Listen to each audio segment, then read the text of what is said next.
Hello, friends and nonprofit leaders. It's me, Laura Zelke, your happy host of the Your Nonprofit Life podcast and videocast.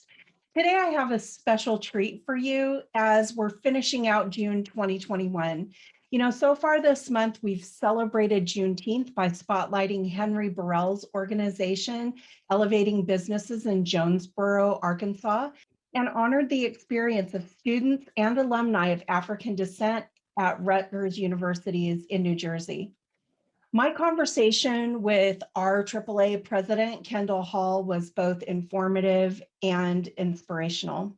For this week's episode, we're turning our attention toward Pride and the nationwide celebration of LGBTQIA+ queer humans who deserve the right to life, liberty, and the pursuit of happiness, just like everyone else. Today, I'm honored to share my interview with Katie Cox, the new executive director of Equi Institute in Portland, Oregon. Equi Institute exists to enrich the lives of marginalized humans with trauma-informed and culturally affirming care with a little social justice advocacy for good measure. In this interview, Katie and I will discuss the total metamorphosis of her organization over the past few years. She'll share the interesting story of how a car accident led to her landing a job as the billing specialist for the medical doctor who eventually founded Equi Institute, and how her role in the organization has evolved during what I'm calling the caterpillar days.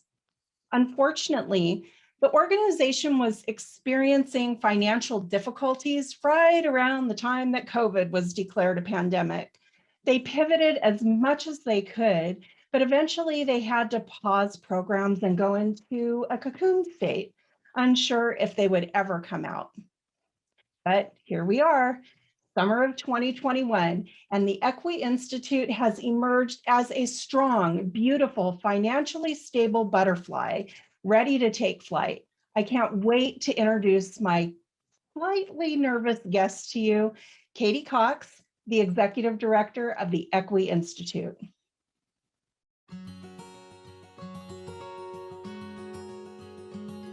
Hey, have you ever wished you could hear some good news for a change? Well, I might have just what you've been hoping for. Welcome to Your Nonprofit Life, where we remove our rose-colored glasses and explore what leaders are actually doing to move their nonprofits from messy to thriving without burning out in the process. I'm Laura Zelke, Director of Member Experience for the Nonprofit Leadership Lab. Join me each week to explore the ups, downs, and whoopsie daisies of your nonprofit life. Let's get started. Well, hello, Katie. It is so great to see you again. And I just want to thank you for joining me on the Your Nonprofit Life podcast. Thanks so much for having me. I'm very excited to be here. Well, I can't wait for our listeners to meet you and get to know a little bit more about you and your organization. But before we get started, I'm just curious, you're up in the Portland area, is that right? Yes, that's correct. Do you call it Portlandia, or is that just what everybody else calls it? That's probably what everybody else calls it. So what's it like out there right now? Today, it is a beautiful sunny day, which is wonderful because it's been very gray for the last week. So we're in that kind of spring back and forth stage right now. Yeah, we're having, I don't know, our weather's doing like a whiplash thing this week. We had 90 degrees, high 80s, muggy, and then it's supposed to rain, which we always welcome the rain because our grass is starting to die. I will tell you, out here on the East Coast, I'm in North Carolina, most people don't have sprinklers installed on their lawns. Isn't that interesting? That is interesting. Yeah, I mean, I feel like I don't see that out here as much either. Usually there's more rain, but here lately, we just haven't been in them. It's just, our lawn is starting to get brown, but because we've had so much heat and no rain, we're going to get the rain, and then it's supposed to drop down into the 70s. So I'm really looking forward to that. I have to say, I'm not a fan of humidity, but that's why God invented air conditioners. Let's talk about your organization and learn more about you. I'm just thrilled to have this opportunity. I know you've been a member for a while, And you mentioned having to take a break, and you're not the only one. Sometimes, people join and then things happen, but then eventually, I always say, we'll leave the light on for you because we want you back so we can support you. So at the very beginning, I would have given like a brief little introduction about what the Equi Institute does, but I'd love to hear from you, just kind of a brief overview. Yeah, so our mission is to enrich the health of the trans, queer, gender diverse, and intersex communities through trauma-informed care, culturally affirming care, and social justice advocacy. I think at our heart, we are radical advocates in reducing barriers to care for the LGBTQAI2S plus community. You're going to have to help me. I've got most of the letters, but you get to help educate us, okay? So LGBT is lesbian, gay, bisexual, transgender. Q, queer or question, QQ, did you say QQ? So queer and questioning, yes? Yes. Okay, then you lost me. A is asexual. Okay. I is intersex. Okay. And 2S is abbreviation for two-spirit, which is known more in Indigenous communities. Okay, I was going to say that doesn't sound familiar, but I have heard that. I don't know that I've heard two-spirit, but that type of terminology for, Indigenous, but not necessarily Indigenous to the United States, but like all over the world, right? Yeah, absolutely. Okay. So what I'll be sure and do, Katie, is I'm going to put a link to kind of a glossary of terms for those who maybe are hearing these terms for the first time and would like to learn a little bit more about what the difference is between some of them or what they mean. So I'll be sure and do that. Yeah. And I really appreciate how you are just really, you're looking towards it to serve the humanity of people, whoever they are. Yeah, absolutely. Serve their needs. Yeah, I think our focus is on communities that are often, very marginalized communities that are deviating from the common narrative that we have in our society. And yeah, we're hoping to just bring those experiences to the forefront because they matter too.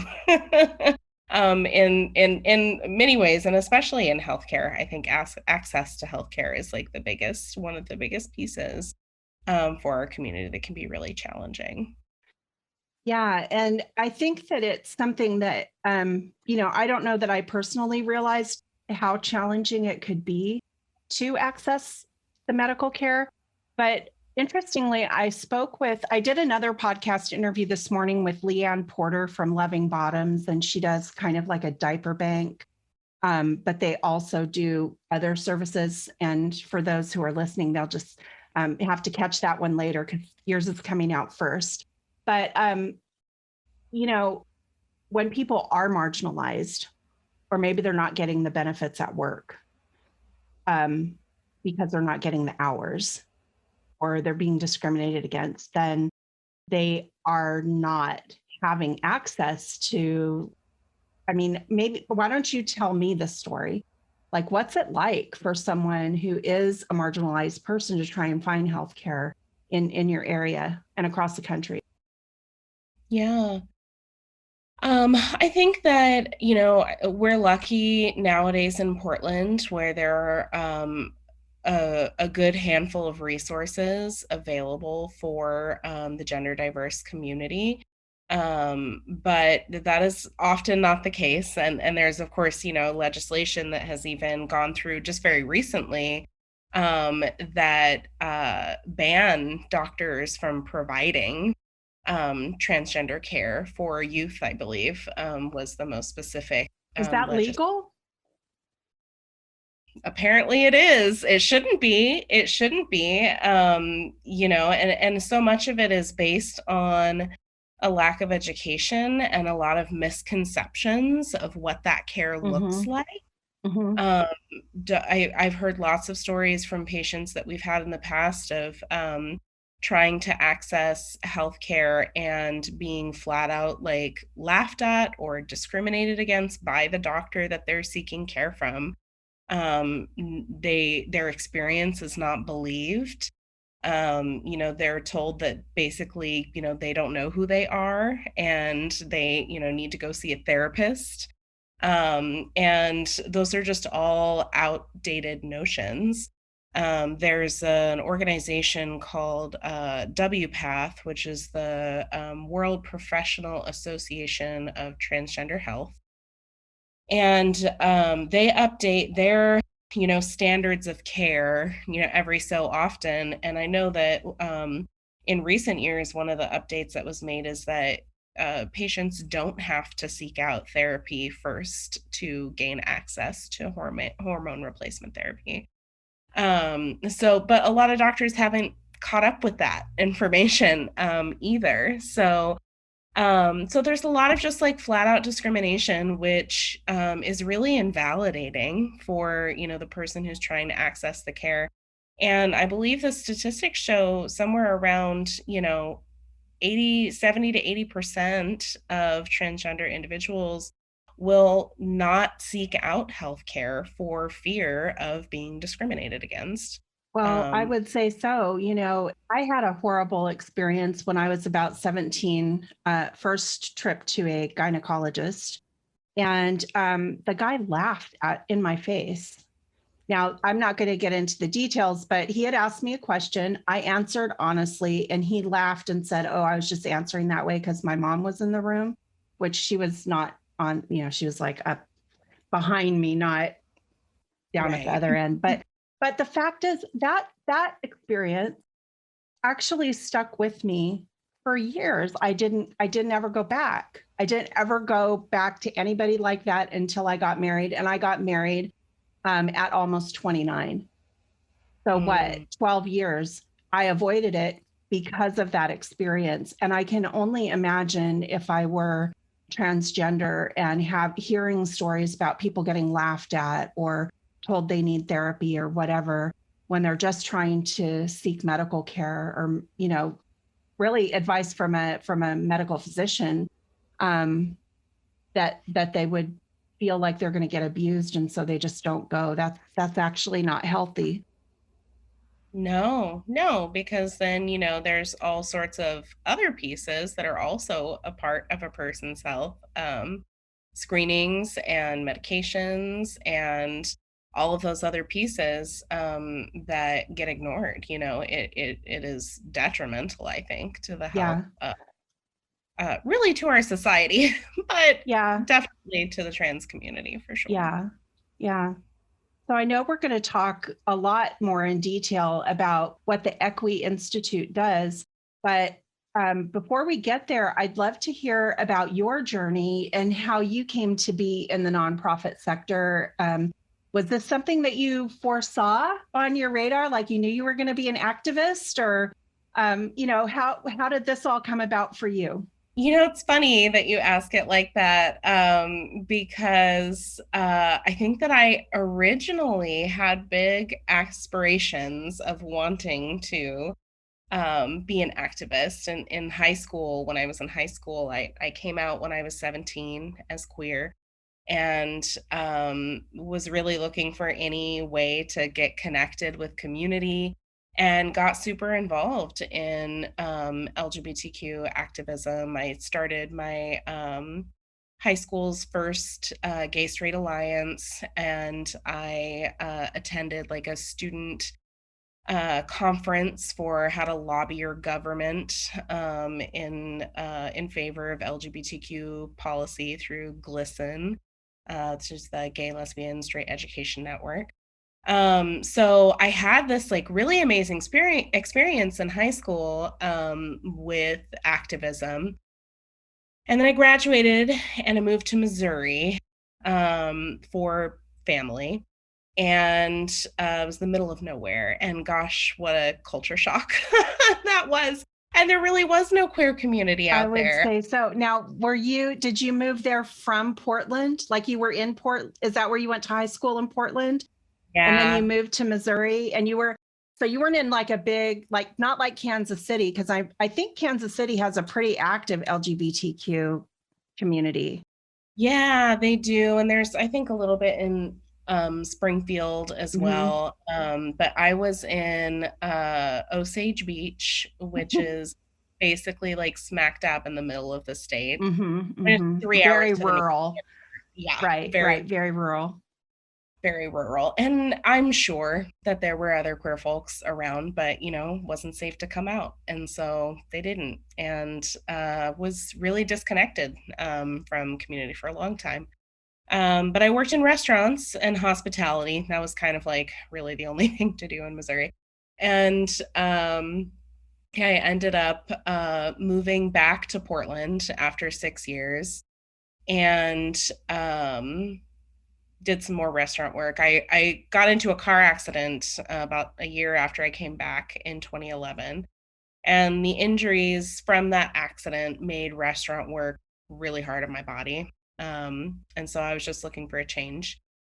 I got a job as an office manager at a local spa. And after a couple years, kind of built up my skill sets a bit and decided to start my own digital marketing business in 2015.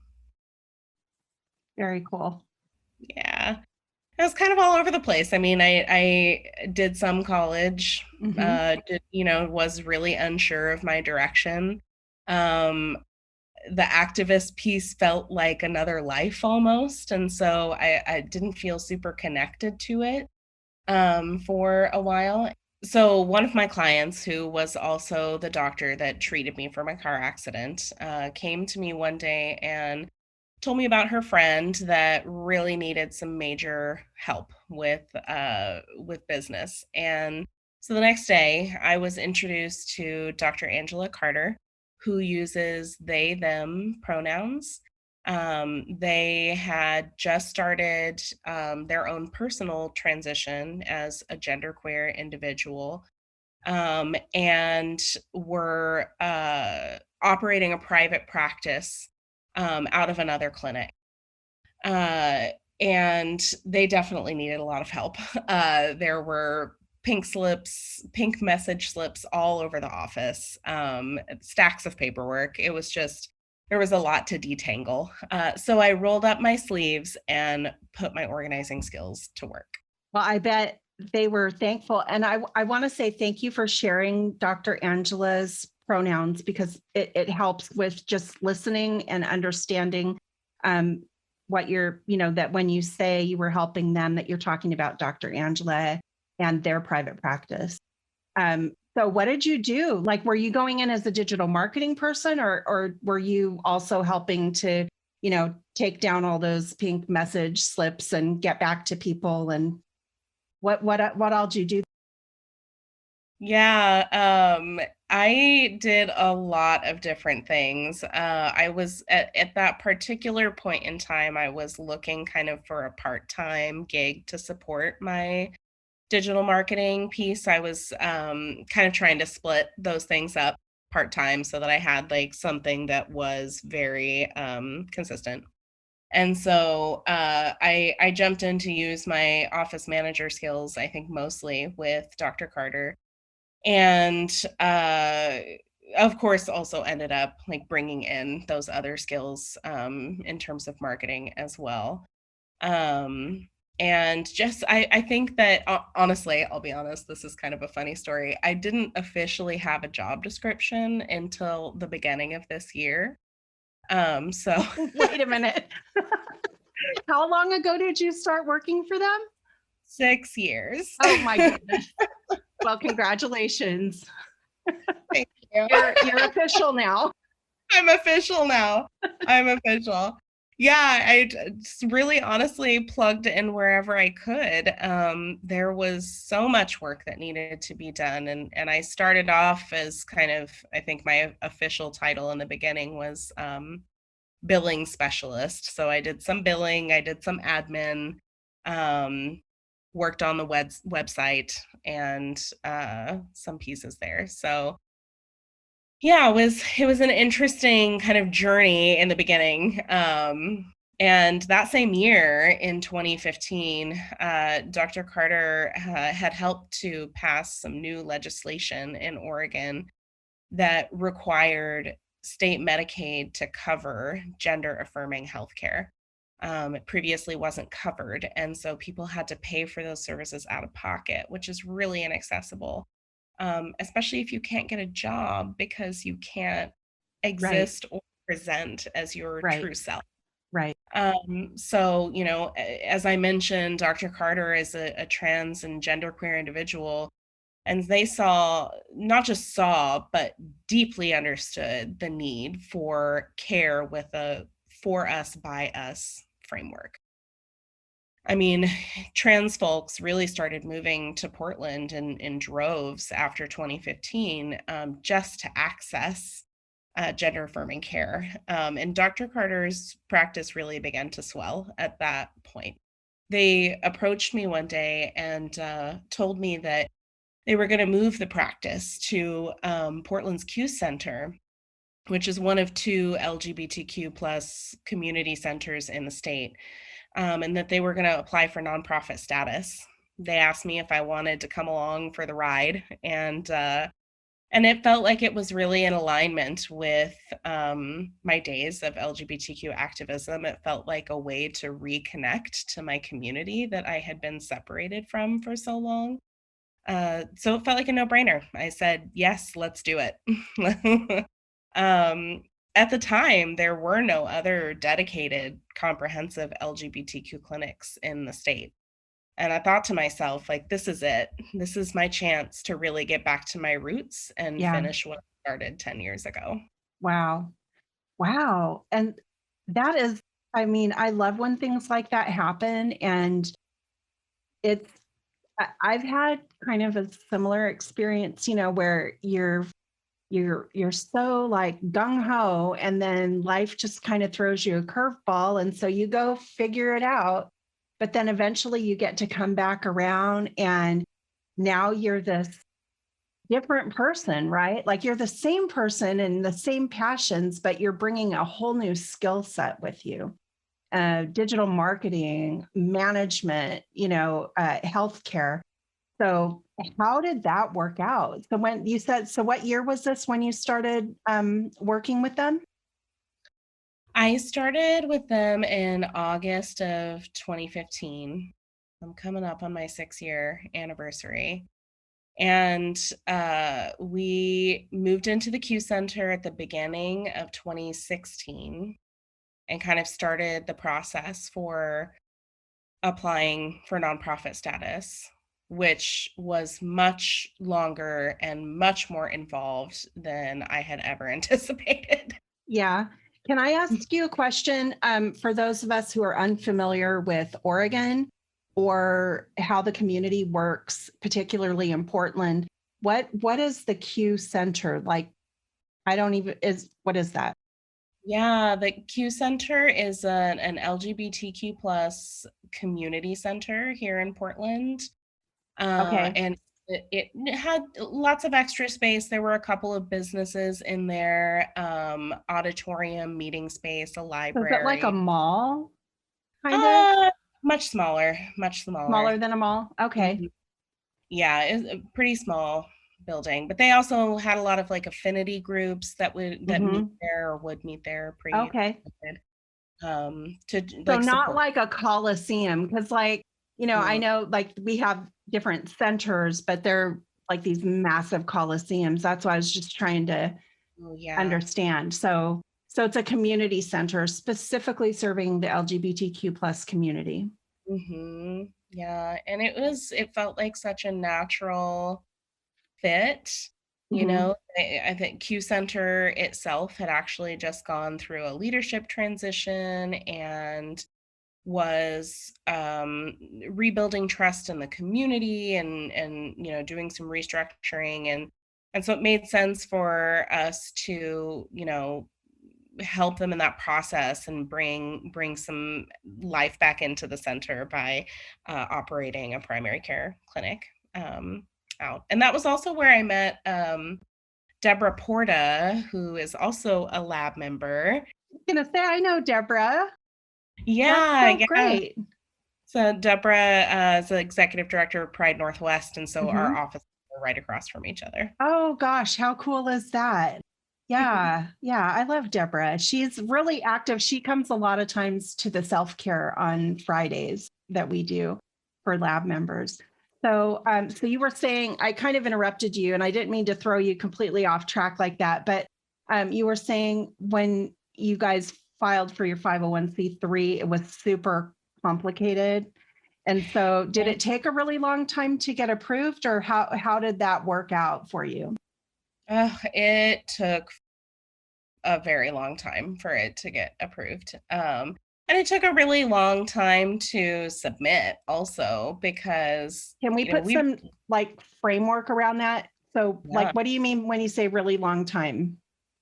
yeah. So we moved into Q Center in 2016 and we had a lot of kinks to work out before we could actually submit the application. So it got submitted in 2018. Is it okay for me to say no pun intended about getting your kinks worked out? Sorry, I Yes. can't help myself. Okay. Yeah, I'm sorry. it was a process. No, you're fine. Bring the levity in there, you know? Yeah, that's it. That's it. Yeah, it was neither myself or Dr. Carter knew anything about starting a nonprofit. So it was very much a fly by the seat of our pants kind of situation. And building a board was tough. That was one of the tougher parts, I would say. Building a functional board. Let me restate that. Building a functional board. And Yeah, building any board isn't that hard, but functional, yeah, that's a different story. yeah. That's a different story. Yeah. Yeah, and also, we had to make some considerations with moving from a for-profit to a nonprofit model and what that looks like, and if we wanted to do it that way or just start this nonprofit, without the attachment of the private practice, which is ultimately what we ended up doing. So we got our status approved in 2019, February of 2019. Wow, Um, that is a long time. it was a long time. Mm, mhm. Yes, and the approval, I think we submitted in May of 2018, and then we didn't get the approval until February of 2019 because there was also a government shutdown in the middle of that. They were supposed to Yeah, well over a year for you to hear back. So that's a lot. That's a long time to be operating as a nonprofit without having that status. exactly. It really limited Hmm. the resources that were available to Yeah, us. yeah. And serving like 60% of our patient base at the time was on state Medicaid. And not to mention that our doctors who are naturopaths who get paid less than medical doctors for the same services. And so it felt like we really were not set up for success for most of the organization's history. And let's see, at the end of 2019, Dr. Carter became ill and had to take a leave of absence. At that point, we were serving, I believe, a little over 800 patients that were part of the practice, Wow. 95% of which, identified as trans or non-binary. 75% of our staff and our board identified as trans or non-binary, and 100% of our staff identified as queer. And losing Dr. Carter we were already standing on chicken legs, basically, because we hit the ground running, trying to meet this great need with very few resources, and very little capacity, really. And losing Dr. Carter really brought everything crashing down. It was really rough. Yeah.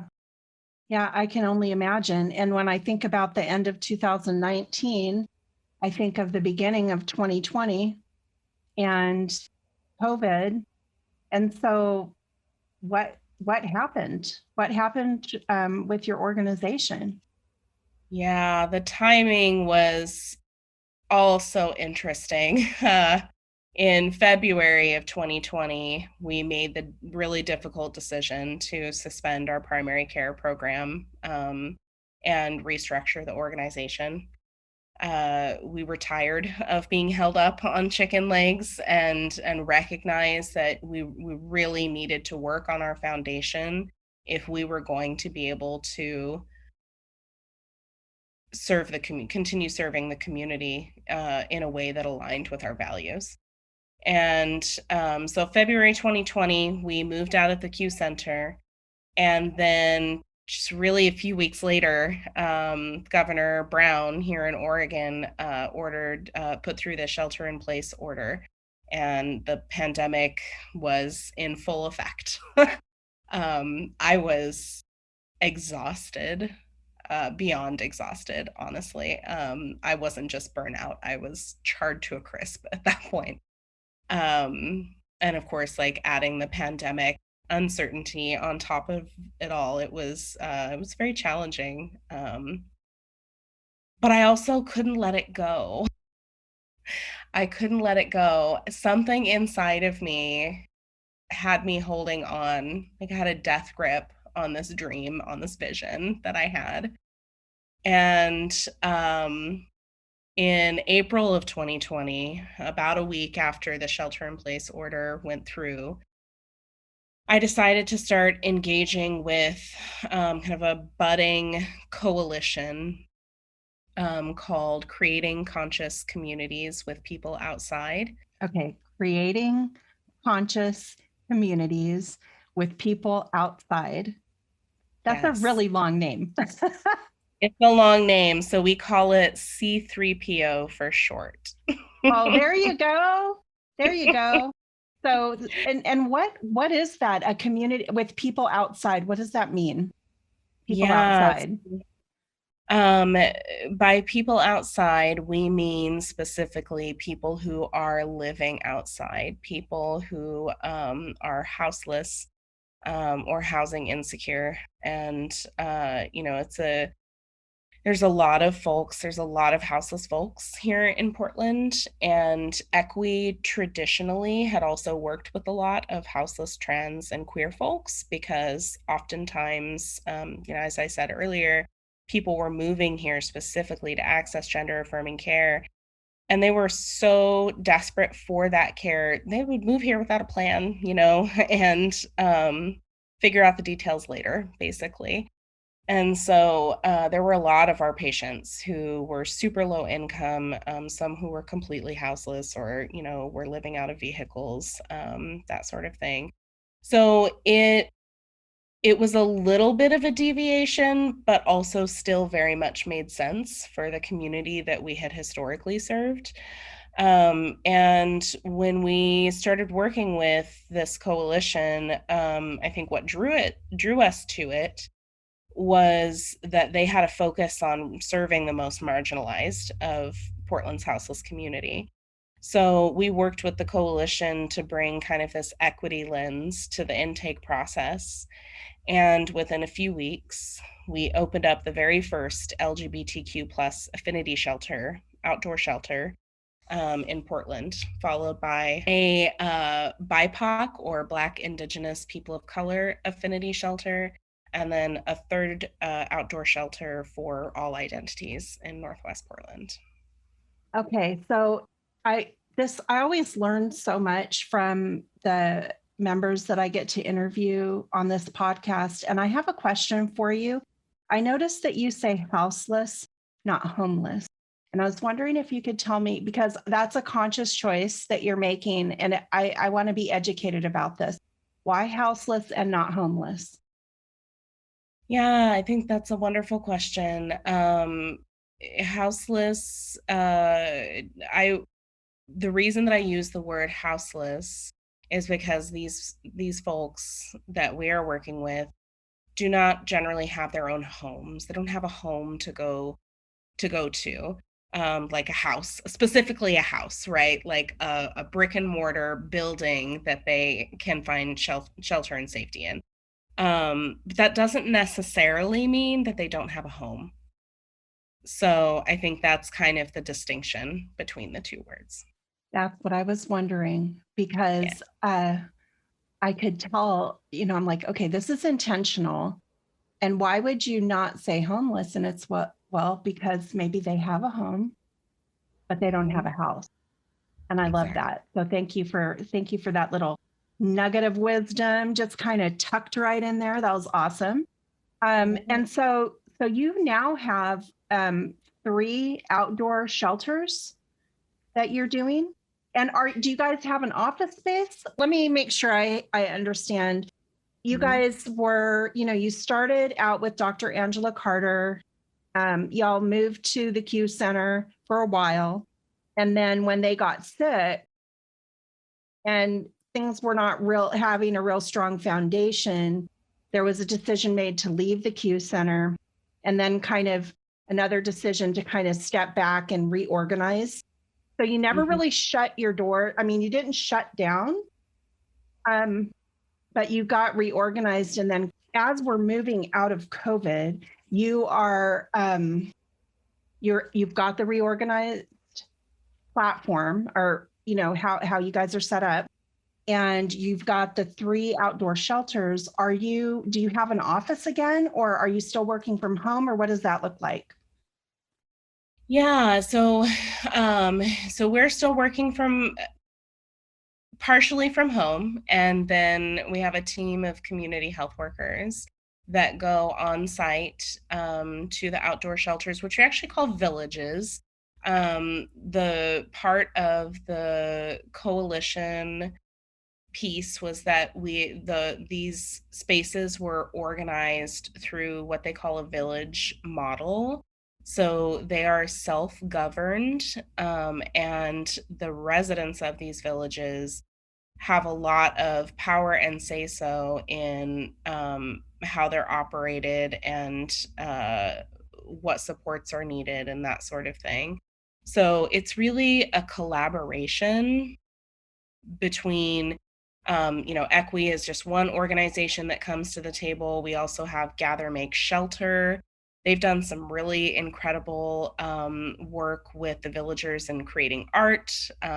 There's been a villager art gallery put up, and they also did some really cool work with putting some kind of what would I call them? Privacy screens, from putting privacy screens around the fences of the villages that have artwork and, beautiful calming pictures on them, and just really like making the space feel more homey.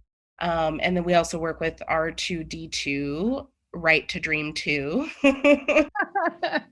Sense a theme Okay. here. I'm starting, I'm a little slow on the pickup, but yeah, I'm getting it. The force Yeah. is not as strong with this one, but go on.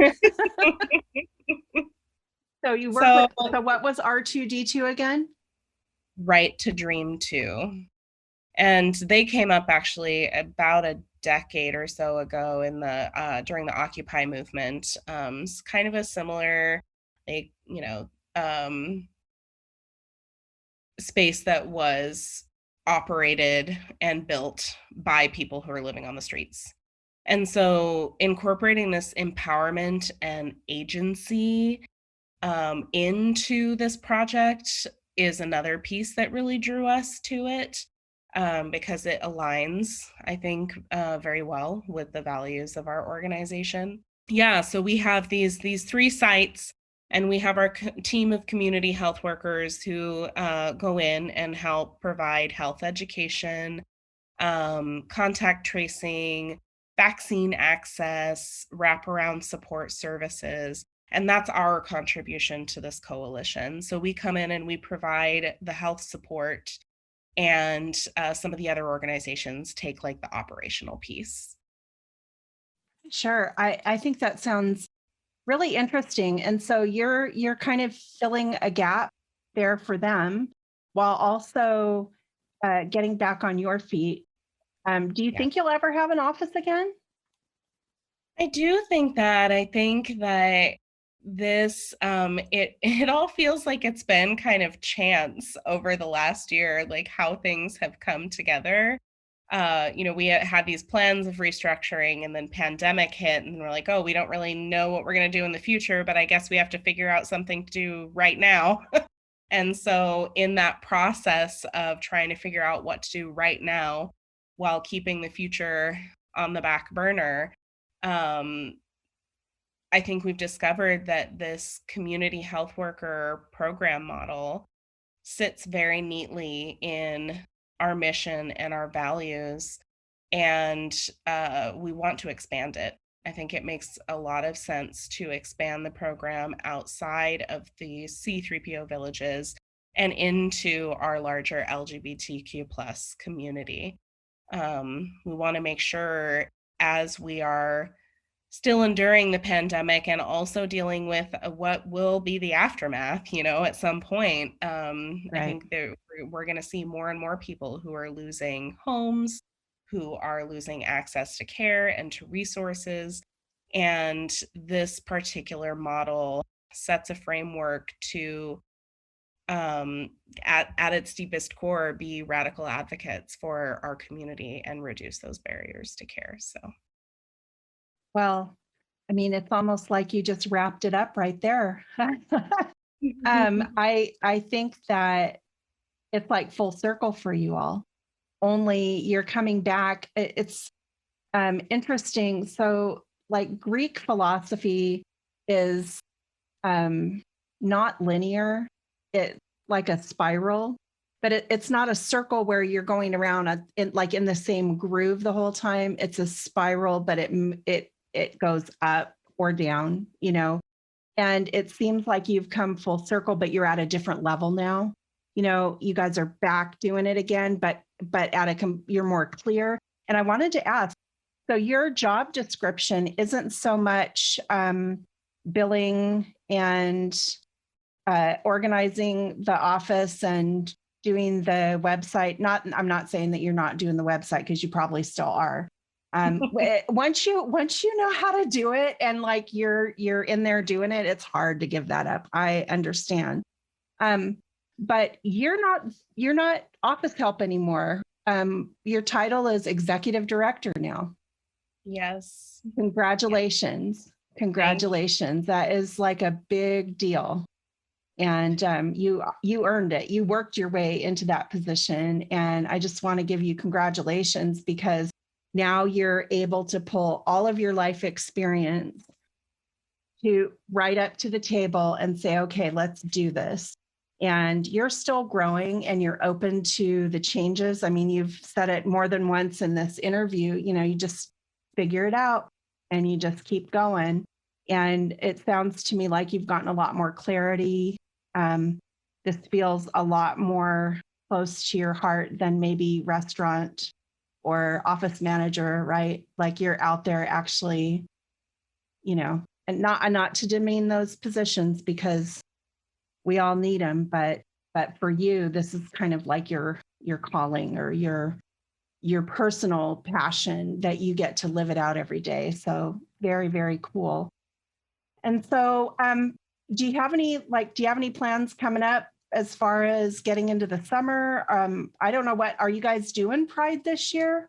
I know that was like they canceled it last year, and I remember talking with Deborah about that, and it was just really a hard decision. So do you know if they're doing it this year, and like what are your plans for the rest of 2021?